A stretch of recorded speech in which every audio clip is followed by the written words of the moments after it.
Hello, my friends. Let's practice our reading skills today with another advice column. If you remember, advice columns are sections of a newspaper where people write letters to receive advice. One of the most famous advice columns is Dear Abby in the United States. So we will read a letter someone wrote to Dear Abby. Before we read, I want to give you some directions. So first, listen to me read the letter and the response.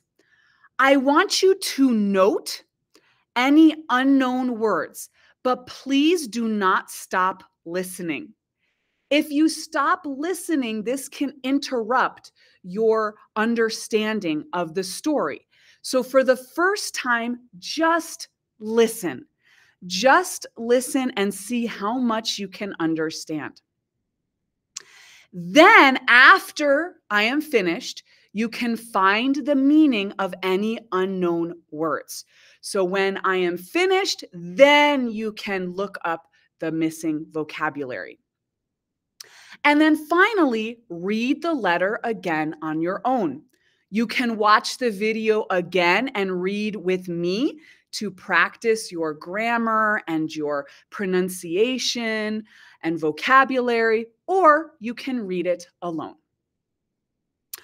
Okay, my friends, we are going to read the Dear Abby letter from February 17th, 2024. Dear Abby, I host holiday meals for my out-of-town family. During the last one, my cousin's 5-year-old son ran up and down the upstairs hallway pretty much nonstop the entire time. The floor is ceramic tile, so when he did this, it made a huge racket and shook the house. The pounding frayed my and my husband's nerves, but we didn't say anything because I was afraid it wouldn't go over well. In the future, I asked if he can be told we have a house rule of no running inside.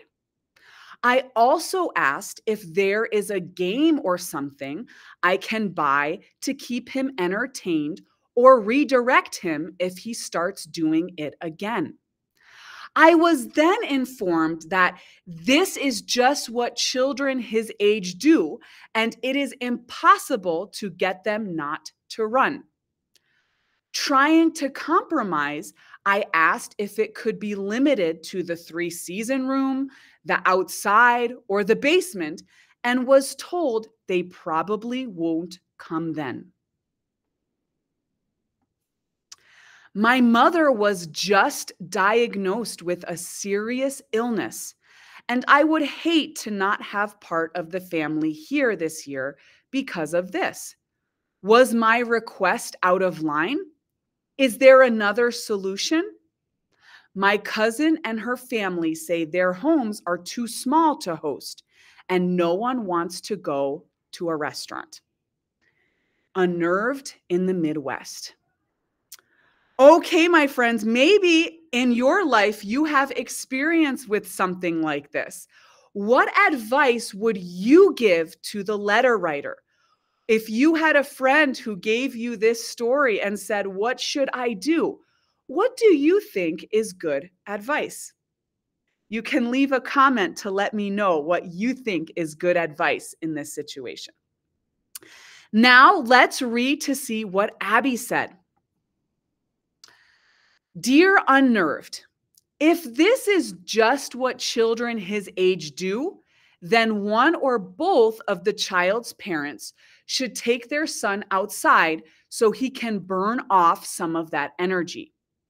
It's not unlike what some pet owners do out of respect for their host's house rules. I have seen parents do this in restaurants when their child becomes disruptive, so it's not unheard of. If your cousin considers this too much of a burden, then please accept that she has chosen to be absent and do not let it diminish your good time when the next holiday rolls around. Okay, my friends, what do you think? Do you agree or disagree with Abby's advice? Let me know. And remember, my friends, practice, practice, and never give up.